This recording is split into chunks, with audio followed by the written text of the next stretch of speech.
नमस्कार, राष्ट्र की बात के साथ मैं हूं मानक गुप्ता। आज राष्ट्र की बात में बात करेंगे उत्तर प्रदेश में आ रही 2 चाइल्ड पॉलिसी की, 2 बच्चों के कानून की। चुनाव से पहले इस तरह का कानून लाए जाने की खबर से सियासी गलियारों में हलचल बढ़ गई है। वार पलटवार शुरू हो गया है। यूपी में 2 बच्चों वाला कानून लाने की तैयारी अब पूरी हो गई है। राज्य विधि आयोग ने इसके लिए पूरा ड्राफ्ट तैयार कर लिया है। विधि आयोग ने कुछ ऐसे प्रस्ताव दिए हैं जिनसे 2 से ज्यादा बच्चे वालों के लिए उत्तर प्रदेश में मुश्किलें बढ़ जाएंगी। सबसे पहले आपको बताते हैं यह कानून है क्या। यह कानून लागू होने के बाद 2 से ज्यादा बच्चे वालों को कई सरकारी सुविधाओं से वंचित होना पड़ेगा। 2 से ज्यादा बच्चे वालों को 77 सरकारी योजनाओं का लाभ उत्तर प्रदेश में नहीं मिलेगा। सब्सिडी जैसी सुविधाओं में कटौती कर दी जाएगी। इसके अलावा सरकारी नौकरियां भी 2 से ज्यादा बच्चे वालों को नहीं मिलेंगी। प्रमोशन का भी उन्हें मौका नहीं मिलेगा। निकाय चुनाव लड़ने पर भी रोक लगने वाली है। सरकारी कर्मचारियों को इस बारे में शपथ पत्र देने होंगे और जो निकाय में जनप्रतिनिधि चुने जाएंगे उन्हें भी शपथ पत्र देने होंगे। हालांकि एक तरफ जहां 2 से ज्यादा बच्चे वालों के लिए मुश्किलें बढ़ जाएंगी, वहीं 2 या 2 से कम बच्चे वालों को कई तरह की सुविधाएं दी जाएंगी। ड्राफ्ट में जो सिफारिश की गई है उनके मुताबिक सिर्फ 2 बच्चे होने पर या उससे कम बच्चे होने पर नसबंदी करवाने वालों को विशेष फायदा दिया जाएगा। ऐसा नहीं है कि सिर्फ 2 से ज्यादा बच्चे वालों को सजा देने का प्रावधान है। इस ड्राफ्ट में जो कि तैयार हो गया है, अगर 2 या 2 से कम बच्चे हैं, नसबंदी करवाते हैं, विशेष फायदा है। सरकारी नौकरियों में इंक्रीमेंट है, प्रमोशन है, सरकारी आवासीय योजनाओं में छूट है, पीएफ में एम्प्लॉयर कंट्रीब्यूशन बढ़ाने की बात है। बिना सरकारी नौकरी वालों को भी लाभ है। पानी, बिजली, हाउस टैक्स, होम लोन, इसमें छूट मिलेगी। एक बच्चे पर नसबंदी कराते हैं, उनको विशेष सुविधा है। एक बच्चे पर 20 साल तक बच्चे का मुफ्त इलाज होगा। शिक्षा, बीमा, शिक्षण संस्थानों में प्राथमिकता मिलेगी। सरकारी नौकरियों में प्राथमिकता मिलेगी। बीपीएल परिवार को एक बच्चे पर अलग फायदा दिया जाएगा। नसबंदी करवाने पर बेटे के लिए 80,000 रुपए दिए जाएंगे और बेटी के लिए 1 लाख एक मुश्त दिया जाएगा। यह सिफारिश की गई है। दरअसल यूपी विधि आयोग इस पर पिछले कई महीनों से काम कर रहा था और अब प्रदेश में जनसंख्या विधेयक 2021 का ड्राफ्ट तैयार कर लिया गया है। राज्य विधि आयोग ने यह ड्राफ्ट अब पूरी तरह से रेडी कर लिया है। इस ड्राफ्ट में 2 से ज्यादा बच्चे वालों के लिए, जैसा मैंने बताया, नियम सिफारिशें आ गई हैं। 2 से ज्यादा बच्चे वालों को कई सुविधाओं से वंचित होना पड़ेगा। कानूनी उपाय भी हैं इसमें। आयोग द्वारा जो ड्राफ्ट तैयार किया गया है उसे सरकारी वेबसाइट पर अपलोड कर दिया गया है। यानी एक कदम और आगे बढ़ गया है ये 2 बच्चों का कानून। विधि आयोग ने अब लोगों से इसके लिए राय मांगी है। आप भी उत्तर प्रदेश में रहते हैं तो 19 जुलाई तक आप अपनी राय इस बारे में दे सकते हैं। विधि आयोग ड्राफ्ट को अंतिम रूप दे रहा है और जाहिर है जो सुझाव आएंगे, आपके लोगों के आएंगे, उनको भी उसमें शामिल किया जाएगा। ड्राफ्ट फाइनल होने के बाद विधि आयोग इसे प्रदेश सरकार को सौंप देगा। राज्य विधि आयोग का दावा है इसके लिए कोई सरकारी आदेश नहीं है, आयोग इसे खुद तैयार कर रहा है। यूपी विधि आयोग द्वारा लाए गए इस ड्राफ्ट पर अब सियासत भी शुरू हो गई है। एक तरफ जहां सरकार के मंत्री इसे विकास और संसाधनों के लिए बेहद अहम बता रहे हैं, वहीं मुख्य विपक्षी दल समाजवादी पार्टी के नेता इसे बीजेपी की नीयत पर सवाल उठा रहे हैं। वहीं शिया वक्फ बोर्ड के पूर्व चेयरमैन वसीम रिजवी ने इसका स्वागत किया है। कांग्रेस के नेता केटीएस तुलसी ने भी ड्राफ्ट का स्वागत किया है। साथ ही केटीएस तुलसी ने सरकार से यह नियम लागू करने के साथ ही यह भी कहा है कि वो रोजगार भी दें। यूपी में यह ड्राफ्ट ऐसे समय में पेश किया गया है जब 11 जुलाई यानी कल योगी सरकार नई जनसंख्या नीति जारी करने जा रही है। हालांकि ऐसा नहीं है इस तरह के कानून की चर्चा सिर्फ यूपी में है। कई राज्यों में 2 चाइल्ड पॉलिसी पहले से लागू है। असम है, ओडिशा है, बिहार, उत्तराखंड, महाराष्ट्र, आंध्र प्रदेश, तेलंगाना, राजस्थान, गुजरात, एमपी, छत्तीसगढ़, तमाम राज्य ऐसे हैं जहां 2 बच्चों वाला कानून पहले से लागू है।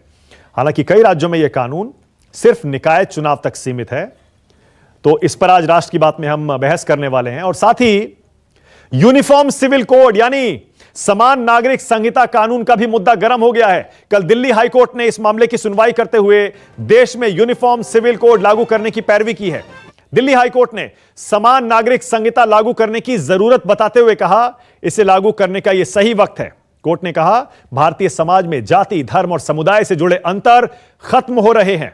इस बदलाव की वजह से दूसरे धर्म और दूसरी जातियों में शादी करने और फिर तलाक होने में दिक्कतें आ रही हैं। आज की युवा पीढ़ी को इन दिक्कतों से बचाने की जरूरत है और इस समय देश में समान नागरिक संहिता होनी चाहिए। आर्टिकल 44 में यूनिफॉर्म सिविल कोड को लेकर जो बात कही गई है उसे हकीकत में बदलना होगा, यह कोर्ट का कहना है। कोर्ट ने समान नागरिक संहिता को लागू करने के लिए केंद्र सरकार को जरूरी कदम उठाने के भी निर्देश दिए। ऐसे में आज राष्ट्र की बात में हमारा सवाल बड़ा सीधा है, किसे चुनाव जिताएगा 2 बच्चों का कानून, और दूसरा क्या आने वाला है यूनिफॉर्म सिविल कोड। राष्ट्र की बात में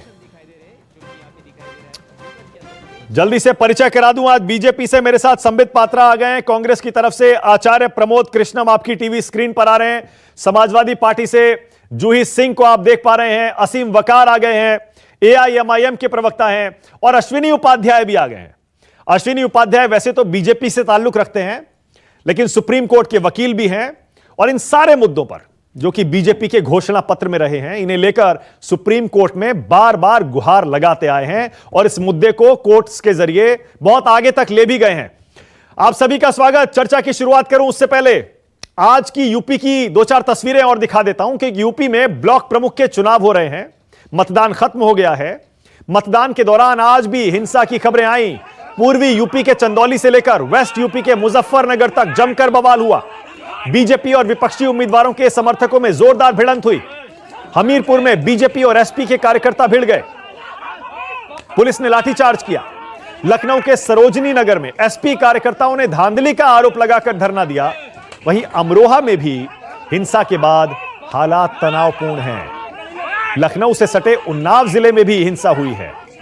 यहां मियागंज ब्लॉक में हंगामे की खबर कवर करने गए पत्रकारों पर ही प्रशासन का गुस्सा फूट पड़ा। आरोप है जिले के सीडीओ दिव्यांशु पटेल ने खुद ही एक पत्रकार की पिटाई कर दी। दरअसल प्रमुख के इलेक्शन के दौरान कुछ बीडीसी सदस्यों को वोट डालने से रोकने का आरोप लगाया गया था, जिसकी कवरेज करने के लिए जब पत्रकार पहुंचे, बीजेपी प्रत्याशी के समर्थकों ने पत्रकारों पर ही हमला कर दिया। आरोप है पत्रकारों पर गाड़ी चढ़ाने तक की कोशिश की गई है। एक पत्रकार ने आरोप लगाया है जिले के सीडीओ दिव्यांशु पटेल ने खुद ही एक पत्रकार की पिटाई कर दी।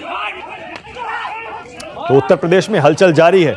राष्ट्र की बात में पहला सवाल संबित पात्रा आपसे। संबित, आरोप लग रहा है उत्तर प्रदेश चुनाव से 6-8 महीने पहले यह जनसंख्या नियंत्रण कानून यूपी में लाकर आप एक बार फिर धार्मिक आधार पर यूपी को बांटने की कोशिश कर रहे हैं। चुनाव आप हिंदू मुसलमान पर जीतना चाहते हैं, इसीलिए चुनाव से पहले आप यह कानून लाए। संबित, देखिए, ये तो जनसंख्या नियंत्रण कानून आप ही बता रहे हैं और फिर हिंदू मुस्लिम बीच में कहां से आ गया? ये कौन कहता है कि हिंदू और मुस्लिम का विषय है? ये तो जनसंख्या का विषय है। दूसरी बात है, आपने खुद अभी मानक भाई बताया कि ये जो स्टेट लॉ कमीशन है उसने अपने वेबसाइट पे इसका एक प्रारूप जिसको ड्राफ्ट कहते हैं वो 19 जुलाई तक सजेशंस के लिए ओपन डाला हुआ है। तो सही बात है, इसमें हमारी यहाँ जो समाजवादी पार्टी की प्रवक्ता जूही जी बैठी हैं, वकार जी बैठे हैं, वो भी और उनके समर्थक भी उसमें अपने अपने सुझाव डाल सकते हैं। ये एक लोकतांत्रिक प्रक्रिया है। तीसरी बात है, ये कोई पहला राज्य नहीं है जहां इस प्रकार का एक प्रारूप आएगा। इससे पहले आपने आसाम में भी देखा था, हेमंत बिस्वा शर्मा जब मुख्यमंत्री बने तो इस प्रकार का एक प्रारूप आया। इससे पहले हरियाणा में, महाराष्ट्र में, गुजरात में, ओडिशा में, राजस्थान में इस प्रकार का प्रारूप ऑलरेडी एग्जिस्ट करता है कि जिस भी कैंडिडेट के 2 बच्चे हैं वो लोकल निकाय के चुनाव लड़ नहीं सकते। और देखिए 2005 में एक कॉन्स्टिट्यूशनल अमेंडमेंट बिल 2005 लाया गया था, उस समय इस पर चर्चा भी हुई थी और अभी अनिल देसाई जो शिवसेना के एमपी हैं उन्होंने भी पार्लियामेंट में चर्चा किया था, अभिषेक मनु सिंघवी इत्यादि ने भी इसका समर्थन किया था कि आर्टिकल 47 जो है उसको अमेंड कर दिया जाए और आर्टिकल 47A को आप डायरेक्टिव प्रिंसिपल में इंक्लूड करें। जो रीड करता है, मैं पढ़ के सुना दूं ये क्या 47A क्या है। The state shall promote small family norm by offering incentives in taxes, employment, education, etc. to its people to keep their family limited and to 2 children, and shall withdraw every concession from and deprive such intense incentives to those not adhering to small family norm to keep the growing population under control. तो ये तो already Bharat के संविधान में इस पर चर्चा की गई है कि स्टेट का ये धर्म है कि वो बढ़ती हुई जनसंख्या को कंट्रोल में रखे और किसी प्रकार की सजा के माध्यम से नहीं, ये इंसेंटिवाइज और डी इंसेंटिवाइज करके आगे बढ़े। तो इसमें मैं किसी प्रकार का हिंदू मुस्लिम कोड नहीं देखता हूं। और दूसरा विषय है uniform civil code. Uniform civil code पर जैसे आपने बताया, दिल्ली की हाईकोर्ट ने और उससे पहले लगभग 11 बार अन्य कोर्टों ने और 2 बार सुप्रीम कोर्ट, भारत के सुप्रीम कोर्ट ने भी डायरेक्टिव प्रिंसिपल्स का हवाला देते हुए उस समय की तत्कालीन सरकार, चाहे वो भारतीय जनता पार्टी की हो या कांग्रेस की सरकार हो, सभी को ये चेताया है कि यूनिफॉर्म सिविल कोड आना चाहिए।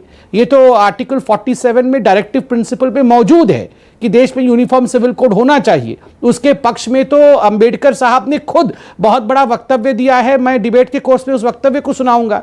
उसमें भी कोई हिंदू मुस्लिम का विषय नहीं है, वो जेंडर इक्वालिटी के लिए है। तो यहां हिंदू मुस्लिम क्यों विषय बनता है, ये मुझे समझ में नहीं आता है।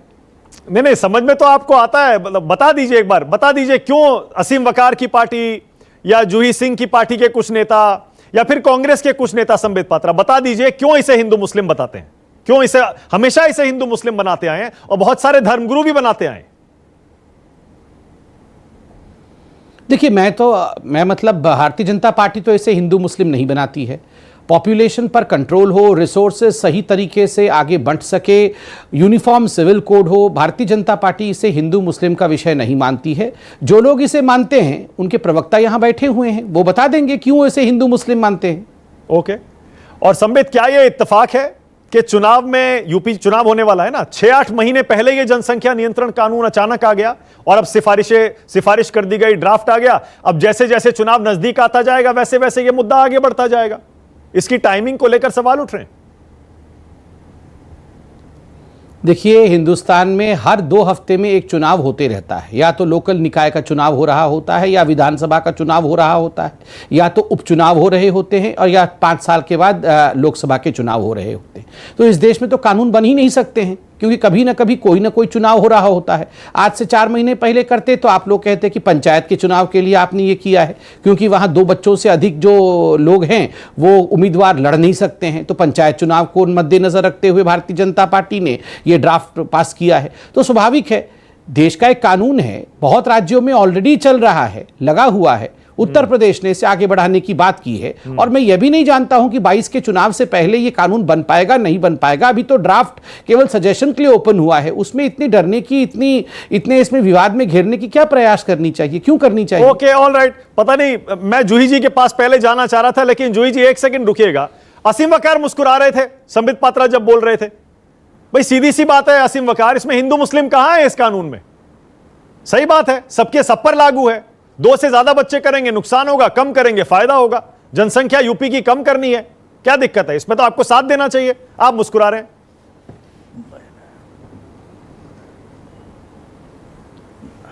नहीं सर, देखिए, जब देश आज़ाद हुआ था उस वक्त 1951 में एक जनगणना हुई थी। उस जनगणना में कितने मुसलमान थे, कितने सरदार थे, कितने क्रिश्चियन थे, कितने बौद्ध थे और कितने गैर मुस्लिम हिंदू थे हमारे भाई। सब भाइयों का एक जनगणना में एक आंकड़ा तय था कि इतने इतने सब हैं। एक तो सबसे पहले जो भ्रांति है ये दूर करने की बात है कि मुसलमान ज़्यादा बच्चे पैदा करते हैं। तो हमारी तादाद कितनी बढ़ी और बाकियों की तादाद कितनी बढ़ी, इस पर एक डिबेट होना चाहिए। दूसरी बात, एक बड़ी मज़ेदार बात मेरे दिमाग में बैठे बैठे आई कि अगर ये कानून 1951 के बाद कांग्रेस की सरकार ले आई होती तो मैं समझता हूं कि आज बहुत से लोग ना मुख्यमंत्री होते, न प्रधानमंत्री होते, न संसद भवन में गए होते, न विधानसभा में गए होते, वो जीरो हो गए होते। और हो सकता है कि बहुत से लोगों ने अपनी नौकरी जाने के डर से और प्रमोशन ना मिलेगा इस डर से अपने बहुत से बच्चे पैदा ही ना किए होते। तो बहुत से लोग तो आज की सियासत में ऐसे हैं जो अगर कानून आ गया होता तो आज सियासत ही में ना होते, सियासत छोड़ दिए दुनिया में ना होते। तो पहले तो पात्रा जी इस बात को समझिए कि इससे मुसलमानों को जो आप एक देश में मैसेज दे रहे हैं वो मैसेज नहीं जा रहा है। मैसेज ये है कि आप इलेक्शन के टाइम पर एक धर्म विशेष और जाति विशेष के लोगों को ये दिखाते हैं कि हम मुसलमानों को जुल्म करेंगे, मुसलमानों का ये। सर, हम पर कोई असर नहीं है। कानून अगर आएगा तो सबके लिए आएगा। अगर कानून का पालन सब करेंगे तो हम भी करेंगे। आप पहले ये बता दीजिए कि ये जो भ्रांति फैलाई जाती है देश में कि मुसलमान ज्यादा बच्चे, तो एक आंकड़ा पेश कीजिए ना। कौन फैला रहा है ये भ्रांति? आप अपनी बात खुद ही काट रहे हैं असीम वकार। आप खुद ही कह रहे हैं मुझ पर कोई असर नहीं है, हर धर्म के लोगों पर यह कानून लागू होगा। कौन कह रहा है? ड्राफ्ट में तो लिखा हुआ है भाई, धर्म का तो जिक्र ही नहीं है उसमें, आप ही ला रहे हैं धर्म। हाँ। अच्छा सर, आपके इस वो क्या है ना, वो ये तेरा दीवानापन, क्या भोलापन एक गाना है, आपके भोलेपन पर तो पूरा देश फिदा है मानक जी। आप तो ऐसे भोलेपने से सवाल पूछते हैं कौन फैला रहा है। कभी कोई साध्वी बयान देती फिरती है, कभी कोई सांसद बीजेपी का बयान देता फिरता है। साक्षी महाराज के कई बार बयान आए, कभी बिहार के किसी सांसद का बयान आता है, कभी कोई कहता है मुसलमान बच्चे ज्यादा पैदा करते हैं, और कभी कोई कहता है कि तुम भी पैदा करो। कभी आरएसएस की तरफ से बयान आता है, लेकिन कभी किसी मुसलमान की तरफ से आपने बयान सुना कि हमने किसी हिंदू भाई पर कोई टिप्पणी की हो या हिंदू कौम पर टिप्पणी की हो कि नहीं साहब वो ज्यादा बच्चे पैदा करते हैं, कम पैदा करते हैं? अच्छा, मैं तो आपसे कह रहा हूं ये बात साफ होना चाहिए देश में आंकड़े के हिसाब से कि जो 100 थे आजादी के टाइम पर उनकी तादाद कितनी हो गई और जो 14 थे उनकी कितनी हो गई। ये तो देश को मालूम होना चाहिए ना कि अगर सीधे ये बताइए ना, आप जनसंख्या को नियंत्रित करने के कानून का स्वागत करते हैं या नहीं करते हैं? सीधे ये बताइए, जनसंख्या नियंत्रित होनी चाहिए या नहीं होनी चाहिए? पॉपुलेशन कंट्रोल होनी चाहिए या नहीं होनी चाहिए? या बेतहाशा ऐसे ही बढ़ती रहनी चाहिए? एक स्टैंड तो आपको लेना पड़ेगा। सर मैंने कितनी बढ़िया बात कही कि अगर कांग्रेस ने अपने जमाने में अपनी हुकूमत में कानून ले आए होते तो बहुत से नेता जो आज जनसंख्या कानून लाने और न लाने की बात कर रहे हैं ये दुनिया ही में ना आए होते, इनको पैदा ही ना हुए होते या सियासती भी ना होते। सर, आप मेरी बात की गहराई तो समझिए। हम खिलाफ नहीं है, हम तो कह रहे हैं हम तो देश के कानून के साथ हैं। भारत में जो कानून बना है आज तक, आजादी के बाद से आज तक मुसलमान उसका पालन करते आए हैं। मतलब यूपी में कानून का पालन नहीं करेंगे, रहेगा देश के कानून का पालन करेंगे। यूपी में कानून बनेगा उसका पालन नहीं करेंगे। आप उत्तर प्रदेश के मुसलमानों को कह रहे हैं यूपी सरकार जो कानून बनाए उसका पालन मत करिएगा, आप ये कह रहे हैं?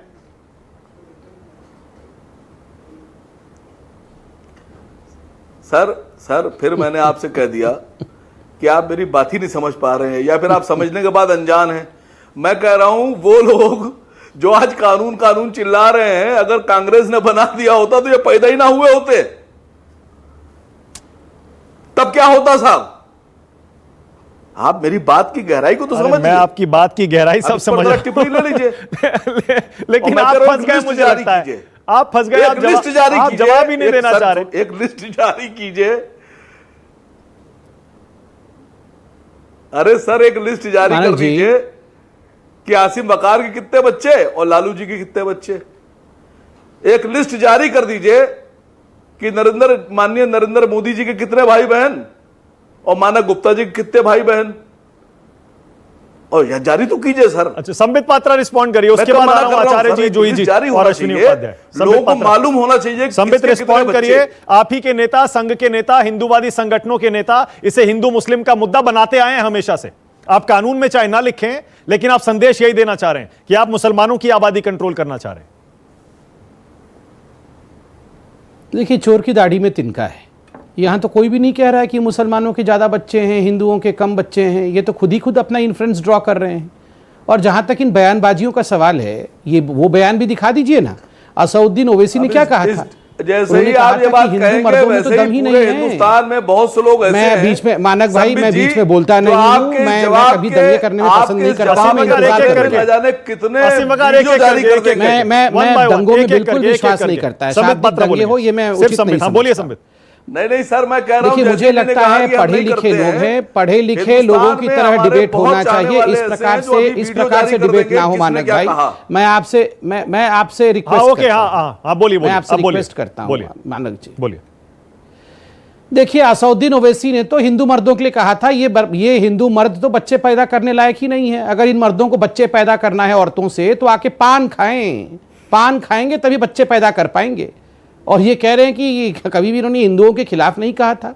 वो बाइट तो है ही, आप लोगों के पास चला सकते हैं, किस प्रकार से नामर्द ठहराया था सभी हिंदुओं को ओवैसी ने, और पान खाने की बात की थी।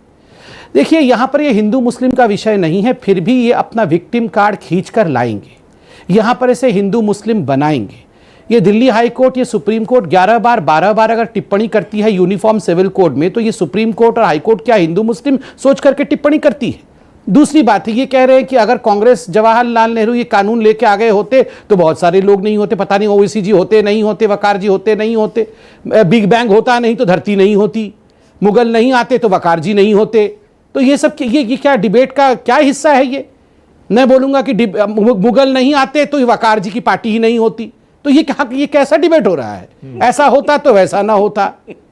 ब्रह्मांड नहीं बनता तो पृथ्वी नहीं होती, पृथ्वी नहीं होती तो भारत नहीं होता, भारत नहीं होता तो AIMIM नहीं होता, AIMIM नहीं होता तो ये डिबेट नहीं होती। ये इस प्रकार से डिबेट नहीं होता है। मैं आपको एक विषय समझाता हूं। मेरे हाथ में कॉन्स्टिट्यूएंट असेंबली का एक बहुत महत्वपूर्ण दस्तावेज है। यूनिफॉर्म सिविल कोड को लेकर अंबेडकर जी ने जो कहा था, मैं वो पढ़ना चाहूंगा ताकि लोग जाने, क्योंकि पढ़े लिखे लोगों का डिबेट है ये विषय। अंबेडकर जी कहते हैं, I quote, I personally do not understand why religion should be given this vast expansive jurisdiction so as to cover the whole of life and to prevent the legislature from encroaching upon that field. After all, what are we having this liberty for? We are having this liberty in order to reform our social system which is so full of inequalities, discriminations and other things which conflict with our fundamental rights. ये बाबा साहेब अंबेडकर कहते हैं, और किसके जवाब में कहते हैं? मैं कहता हूं किसके जवाब में कहते हैं। महबूब अली बेग, मोहम्मद इस्लाम, नसरुद्दीन अहमद। जब 23 नवंबर 1949 को कॉन्स्टिट्यूएंट असेंबली में डिबेट होता है और तीनों लोग कहते हैं कि मुस्लिम पर्सनल लॉ बोर्ड में किसी प्रकार का हम तब्दीली नहीं कर सकते हैं और कोई भी यूनिफॉर्म सिविल कोड नहीं आ सकता है, तब बाबा साहब ने कहा नहीं, हमारे संविधान सबसे बड़ा है हमारे लिए, और हमारे लिए रिफॉर्म सबसे बड़ा है, ताकि जो हमें आजादी मिली है उस आजादी को सही तरीके से हम अपने जूही सिंह आचार्य प्रमोद के साथ जी सकें। जूही जी और आचार्य जी दोनों को स्टैंड तो लेना पड़ेगा। यूपी चुनाव आ रहा है, स्टैंड लेना पड़ेगा, बच नहीं सकते इन मुद्दों से। जूही जी, पहले आप जनसंख्या नियंत्रण कानून और साथ ही यूनिफॉर्म सिविल कोड, उसके बाद आ रहा हूं आचार्य जी। आपको दोनों पे स्टैंड लेना पड़ेगा। जूही, क्या स्टैंड है? दोनों ही बहुत गंभीर मुद्दे हैं। जनसंख्या कानून पे पहले हम बात कर ले। आपने कहा 19 जुलाई तक पोर्टल पे ये लोडेड है। कोई भी जनसंख्या कानून उत्तर प्रदेश के लिए या किसी भी प्रदेश के लिए बनेगा तो एक नई पेचीदगी है, उसको अकाउंट पे लेना पड़ेगा, और जो हम भी अपने सुझाव देंगे। जनसंख्या आज के दिन में उसका प्रारूप पूरी तरह बदल गया है। हम कहें कि महिलाओं की प्रजनन दर जो है वो स्थिर हो गई है, और जितनी जनसंख्या हमें जोड़नी है उससे कम पैदाइश हो रही है, जबकि हमारा जीवन जो है वो एक उसका काल बढ़ गया है। साथ ही महिलाएं रोजगार में भी आ गई हैं, तो उनको रोजगार का प्रबंध करना है। कैसे योगी आदित्यनाथ उनको करेंगे, ये सब मैं आपको टोकना नहीं चाहता था, लेकिन मुझे टोकना पड़ेगा क्योंकि आप फैक्चुअली गलत कह रही हैं। आप देश में ओवरऑल एवरेज जो कह रही है ना, TFR प्रजनन दर, वो स्थिर हो गई है, लेकिन उत्तर प्रदेश में 3 से ज्यादा है अभी भी। यूपी की प्रजनन दर 3.1 से ज्यादा है। और मैं उसमें आपको करेक्ट कर लूं कि जितना हमें आवश्यकता है कि इतने, मैं ये नहीं कह रही हूं कि जनसंख्या कानून नहीं आना चाहिए, फिर मैं इसको क्वालिफाई करती हूं।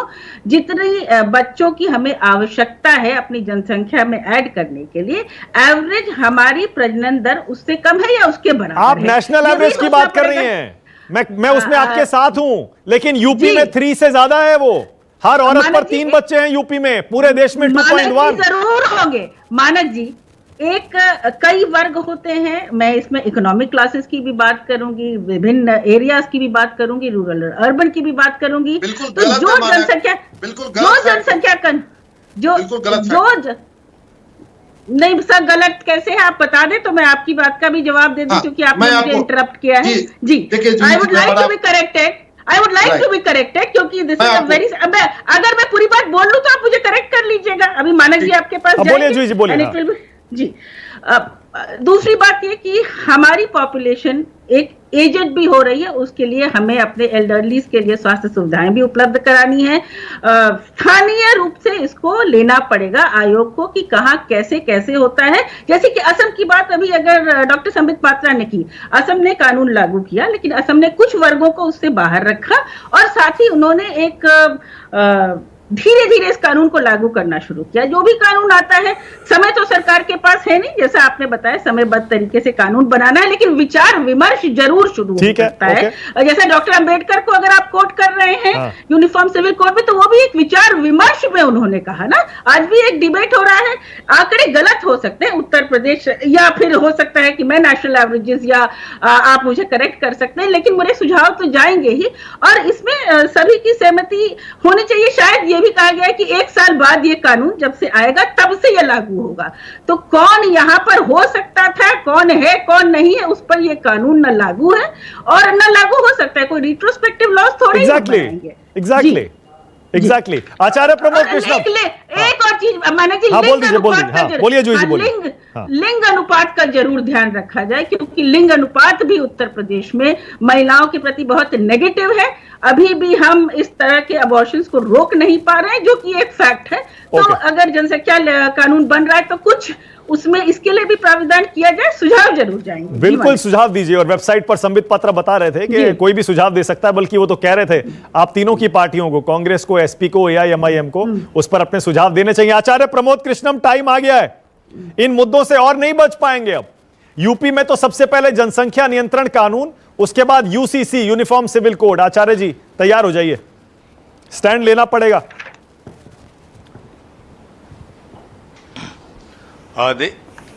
देखिए मानक, आपने कहा बच नहीं पाएंगे, तो बचना कौन चाहता है?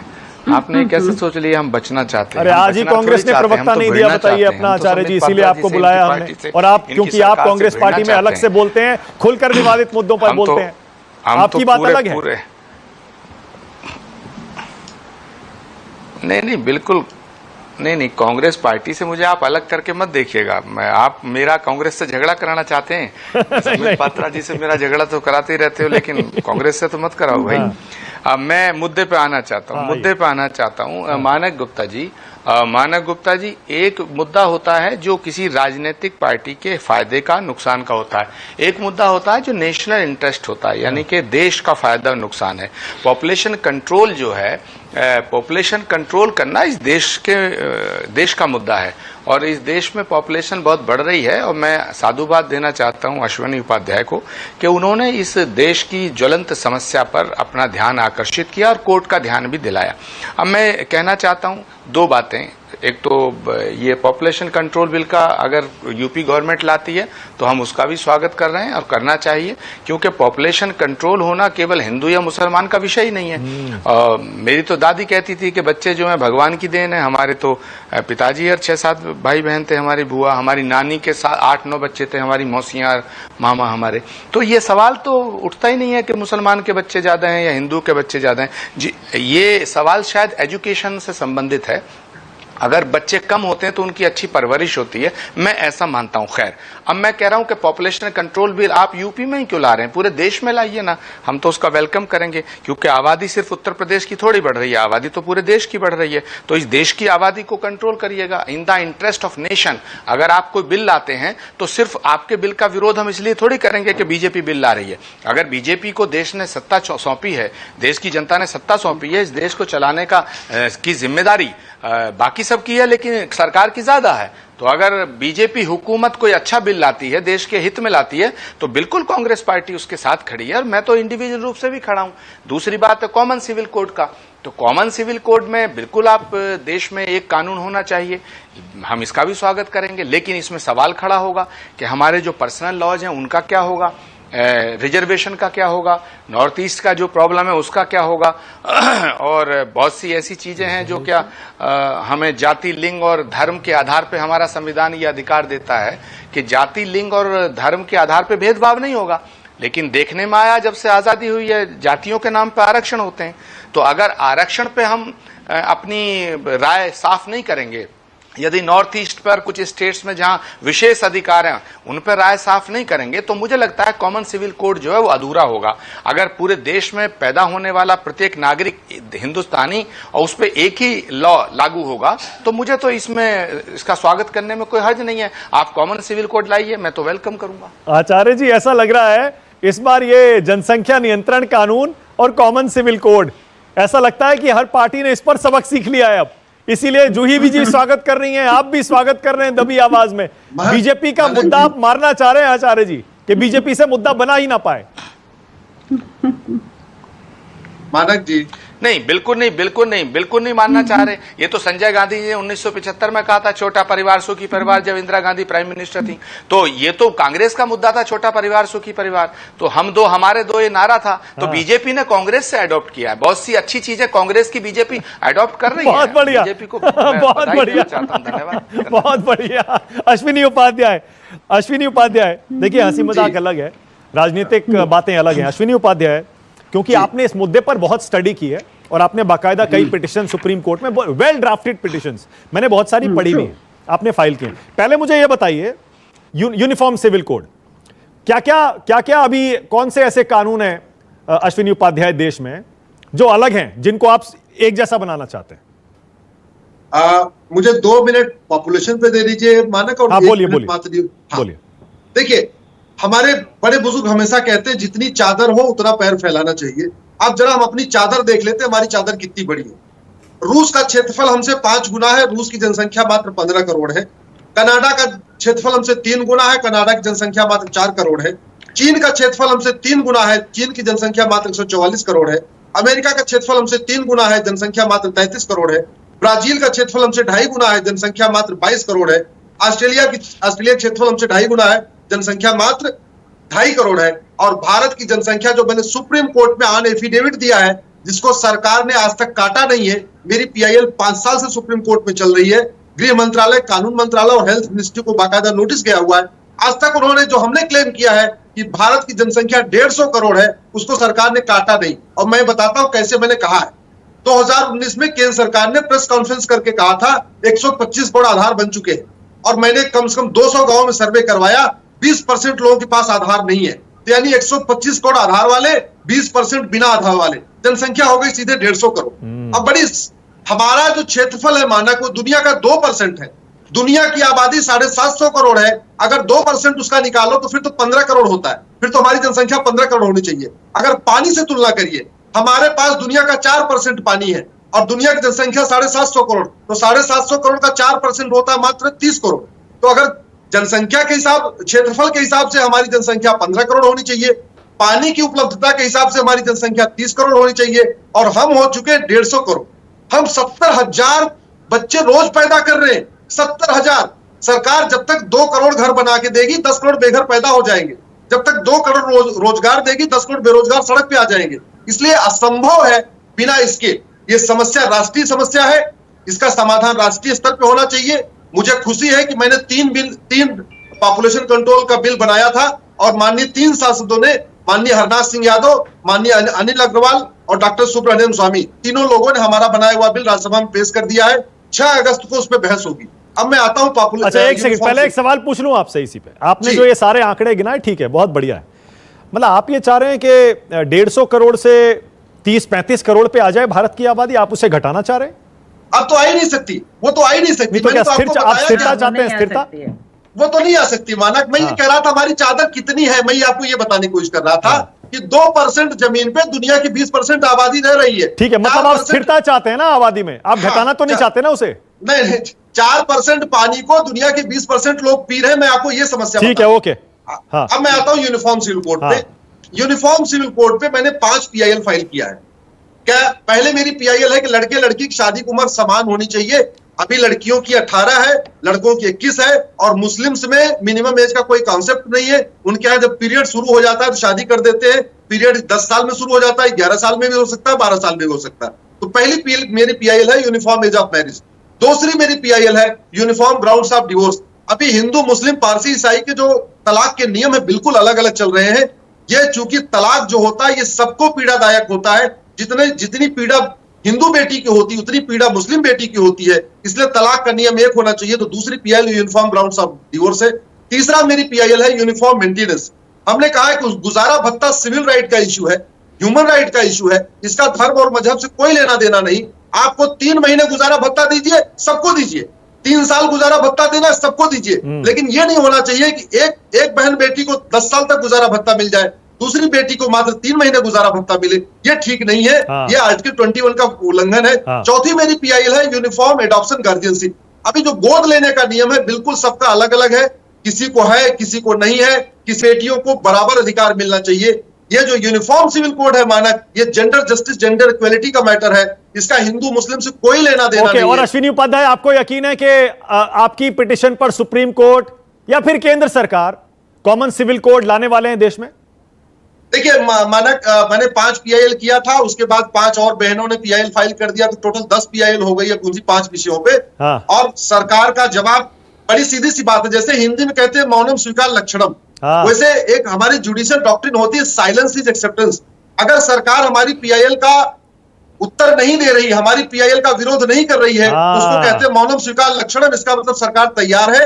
हाँ, विरोध करने वाले आ चुके हैं। पर्सनल लॉ बोर्ड मेरी यूनिफॉर्म सिविल कोड का पीआईएल का विरोध कर रहा है, हमारी जनसंख्या नियंत्रण वाली पीआईएल का विरोध कर रहा है। कुछ बोलिए आसिम वकार क्यों विरोध कर रहे हैं, उसके बाद आ रहा हूं संबित पात्रा। बताइए क्यों विरोध कर रहे हैं आसिम वकार? सबके लिए एक कानून क्यों नहीं होना चाहिए भाई? क्या दिक्कत है इसमें?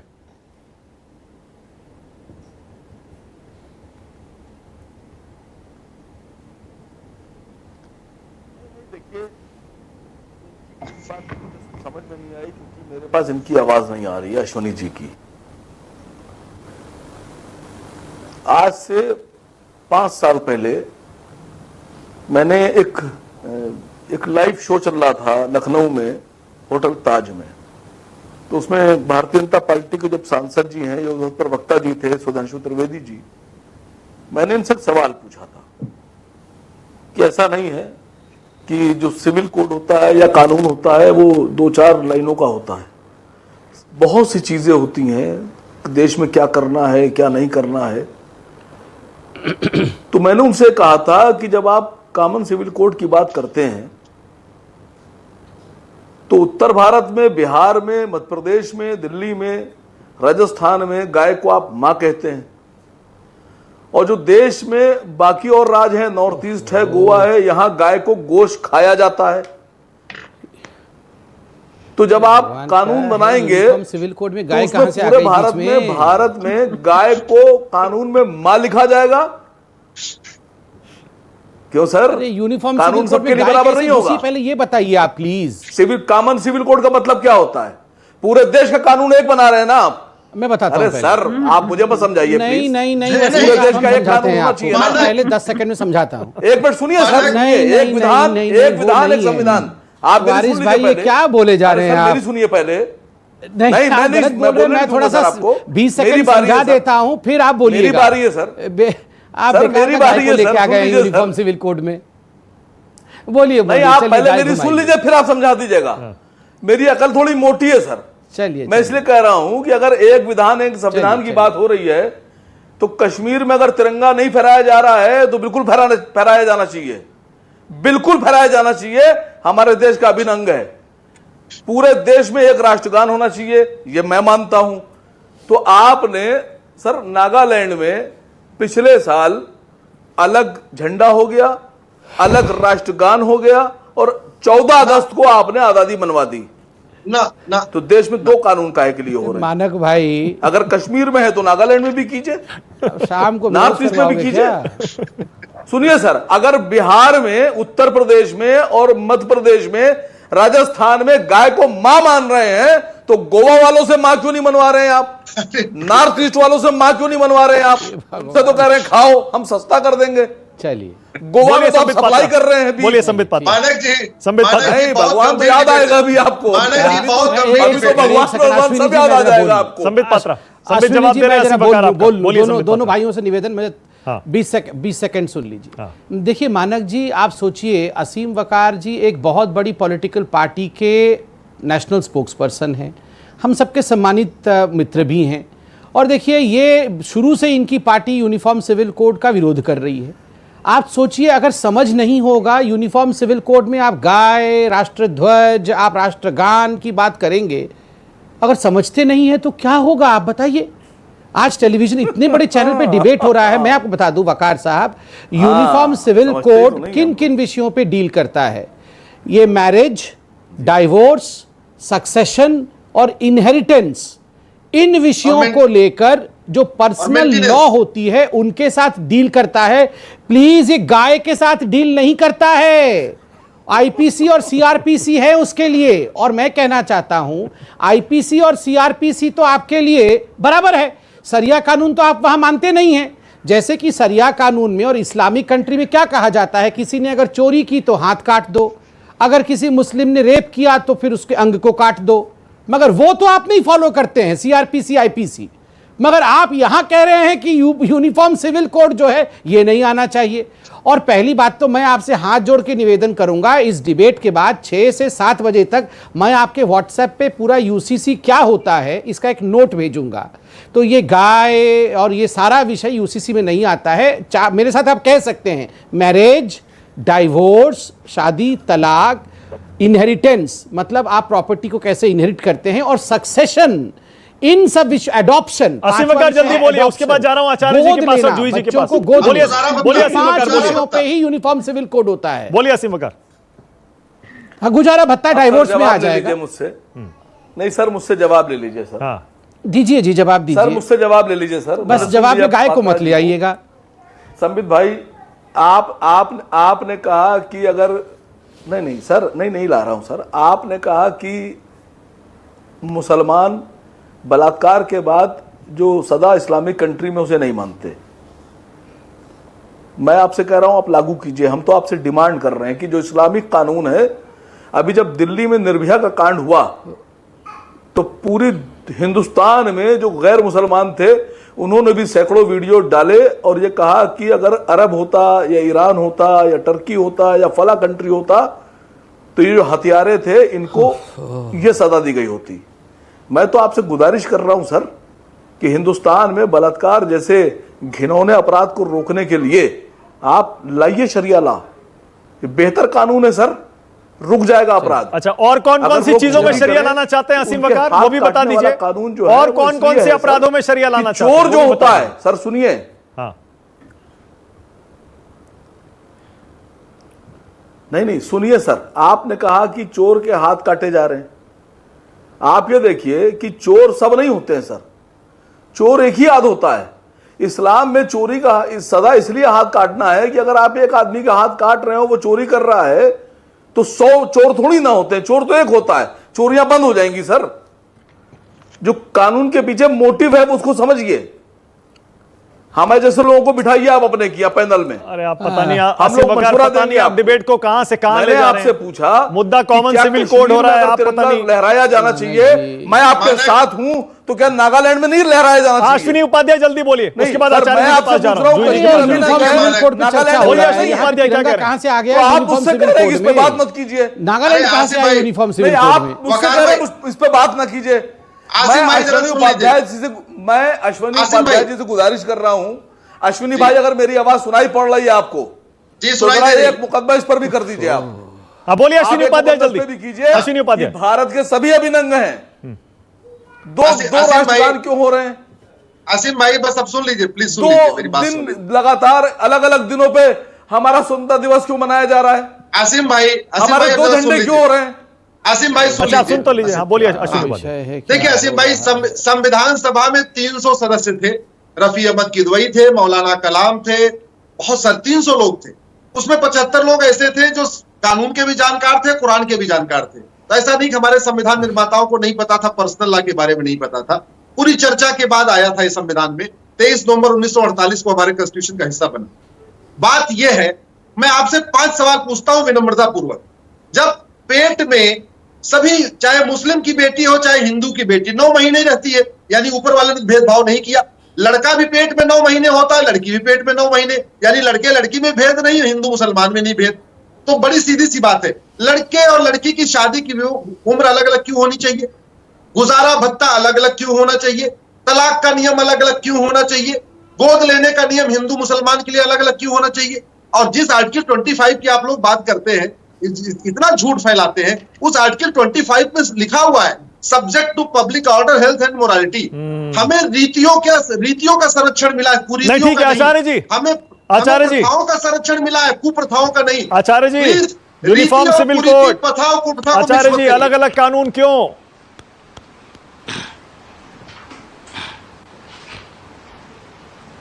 देखिए मानव गुप्ता जी, अश्वनी उपाध्याय जी की बिल्कुल बात ठीक है, कॉमन सिविल कोड आना चाहिए, ये बिल्कुल ठीक है। लेकिन जो सवाल असीम वकार उठा रहे हैं, वो ये कहाँ कह रहे हैं कि कॉमन सिविल कोड में हम तैयार नहीं है। वो तो ये कह रहे हैं कि ये जो गाय वाला विषय, ये तो बिल्कुल ठीक है। गौवध पे राष्ट्रीय कानून क्यों नहीं लाती बीजेपी? लाना चाहिए। गाय गोवा में काटी जा रही है, नॉर्थ ईस्ट में काटी जा रही है, उत्तर प्रदेश में गाय हमारी माता है, तो क्या गाय वहां चाची बन जाती है क्या? बिल्कुल लाना चाहिए। और ये जो झंडे का मामला उठाना चाहिए। सवाल है कि जब परिवर्तन हो रहा है तो सब कुछ अमेंडमेंट होने चाहिए, इसमें कौन सी बात है? हम तो कह रहे हैं कॉमन सिविल कोड लाइए, बिल्कुल लाइए, हम लोग उसका पूरा स्वागत करेंगे। पहले ही हमने डिबेट जब शुरू हुई तो कहा, लेकिन अगर गौवध पे राष्ट्रीय कानून बनता है, जिसकी मांग तमाम पॉलिटिकल पार्टी करे ना करे, लेकिन भाजपा के तमाम जो सपोर्टिंग ऑर्गेनाइजेशन थे वो तो हमेशा से करते थे, और हिंदू महासभा की डिमांड थी, अखिल भारतीय संत समिति की डिमांड थी, संत भारत साधु समाज की डिमांड थी कि राष्ट्रीय कानून गौवध पे बनना चाहिए। तो राष्ट्रीय कानून अगर गौवध पे भी बन जाएगा तो इसमें बुरी बात क्या है? इसमें आप असीम वकार खिल्ली क्यों उड़ा रहे हैं? मैं असीम वकार की बातों से बहुत सी सहमत नहीं होता हूं, लेकिन पहली बार मैं उनसे सहमत हो रहा हूं। हाँ, सहमत हूँ। मानक, मैं संविधान नहीं, क्यों नहीं? संविधान में संशोधन कर दीजिएगा। मैं संविधान में चर्चा बता संविधान में आ जाऊं जरा। छोड़िए, जब संविधान में संशोधन होने की गुंजाइश है तो कर दीजिएगा। मैं तो एक बात कह रहा हूँ, जो आचार्य, नहीं, मैं संविधान के आर्टिकल पे नहीं जाना चाहता। मेरा सीधा सी मांग है, मेरी सीधी सी मांग है। ओके, मैं तो सुन तो लीजिए। ठीक है, थैंक यू। आज संविधान का आर्टिकल 47 कहता है पूरे देश में नशाबंदी होनी चाहिए, शराबबंदी होनी चाहिए, और आर्टिकल 48 कहता है पूरे देश में गौ हत्या पर प्रतिबंध होना चाहिए। संविधान का आर्टिकल 47 कहता है नशाबंदी शराबबंदी पूरे देश में, संबित पात्रा आर्टिकल 48 कहता है। ऑल राइट, ना ठीक है ना, तो वही तो कह रहे हैं असीम वकार और आचार्य जी, संबित यही तो कह रहे हैं कि आप देखिए जो बाकी कन्वीनियंटली मुद्दे हैं जिन पर आप आसानी से कानून बना सकते हैं, उन पर आप सबको सवालों का जवाब दें, लेकिन आप गाय पर फंस जाते हैं, इसीलिए पूरा एक कानून पूरे देश के लिए। अरे तो एक एक करके तो बनेगा, एक एक करके बनेगा ना। अरे मैं जवाब दे रहा, अश्विनी जी रुकिए, अश्विनी जी रुकिए, मैं जवाब देता हूं। सिंह भी ये मेरी बात से सहमत होंगे। एक सेकंड, आप मानव गुप्ता जी पहले जूही जी का भी एक, चलिए सब कुछ सब सहमत है, सुन तो लीजिए जी। मैं जवाब दे दूं। हाँ मानक जी, मैं जवाब दे दूं जरा। हाँ बोलिए संबित। हाँ मानक जी, मैं जवाब दे दूं, उसके बाद जूही जी जवाब लीजिए एक बार। मानक जी, ऐसा होता है ना क्लास में, एक बार क्लास में ऐसा होता है ना कि केमिस्ट्री का एग्जाम हो रहा है, बच्चे जो है, कुछ बच्चे जो पढ़ के नहीं, मैं एक बार जवाब दे दूं मानक भाई। बोलिए संबित। मानक भाई, ऐसा कई बार आपने देखा होगा कि क्लास में एग्जाम हो रहा होता है और कुछ लोग केमिस्ट्री के पेपर तैयार करके नहीं आते, पेन पेपर फाड़ करके फेंक करके फिर बोलते हैं मैं तो जा रहा हूं पीटी के एग्जाम। एक बात ये बता दीजिए, अरे यूनिफॉर्म सिविल कोड पे यहाँ पर डिबेट, मैं अब बाइडेन पे डिबेट करूंगा। मानक भाई, मैं तो अब ट्रंप और बाइडेन पे डिबेट करूंगा। चलिए, मैं अब ट्रंप और बाइडेन पे डिबेट करूंगा। अरे मैं ट्रंप और ये, आप पढ़िए पहले जाके घर में, वसीम वकार साहब, आप घर जाके पहले यूनिफॉर्म सिविल कोड क्या होता है वो पढ़िए। आप मेरे साथ रिपीट करिए, यूनिफॉर्म सिविल कोड का में गाय नहीं होता है। आप सुबह से गाय गाय बोल रहे हैं। यूनिफॉर्म सिविल कोड में मैरिज होता है, यूनिफॉर्म सिविल कोड में डाइवोर्स होता है, तलाक होता है, यूनिफॉर्म सिविल कोड में सक्सेशन इनहेरिटेंस होता है, ये भी अडॉप्शन होता है। कहां से गाय यूनिफॉर्म सिविल कोड में? के साथी तो बता रहे हैं अश्विनी उपाध्याय के संविधान में लिखा हुआ है नहीं है, एक पूरे देश को गुमराह करते हैं। गौवध पर भी संबित पात्रा वो क्यों नहीं बनाते फिर? अरे पहले आर्टिकल क्यों नहीं बनाएंगे? सब बनाएंगे, मंदिर भी बनाया, क्यों नहीं बनाएंगे? वो भी बनाएंगे, बहुत जरूरी है। अरे सब बनाएंगे, मंदिर भी बनाया, आर्टिकल 3 लाने के कोई खिलाफ नहीं है। अरे मानक, सर मुसलमान जरूरी है। मानक जी ये सब भी करेंगे, चिंता ना करो। कौन करेगा? मंदिर हम ही ने बनाया ना, जरूरी नहीं है। मंदिर हम ही बनाएंगे, सीएए हम ही लेके आए, सीएए हम ही लेके आए, मंदिर हम ही बनाए, आर्टिकल 370 हम ही हटाए, तो गाय की रक्षा भी हम ही करेंगे। यूनिफॉर्म क्या? जूही सिंह जी, आप भी स्टैंड लीजिए, और ये स्टैंड लेने के लिए आपको असीम वकार भी कह रहे हैं और आचार्य प्रमोद कृष्णम भी कह रहे हैं। लीजिए स्टैंड। जी मानक जी हमारा स्टैंड तो बहुत पहले से क्लियर है। लोहिया जी के समय से हम किसी के धर्म, भारत में बहुत धर्म, जातियां, वर्ग, आदिवासी सब लोग अपने अपने लॉज और अपने पर्सनल लॉज उनके हैं जो कोडिफाइड भी कहीं कहीं नहीं, वो फॉलो करते हैं। सरकार को अगर बदलाव चाहिए तो जरूरी है कि वो उनसे बात करे, वो स्टेक होल्डर्स है, उनसे समन्वय और सामंजस्य स्थापित करे। 2016 से तो लॉ कमीशन ये बात ट्राई कर रहा है, एक चीज, एक उन्होंने प्रारूप वहां लोड किया है।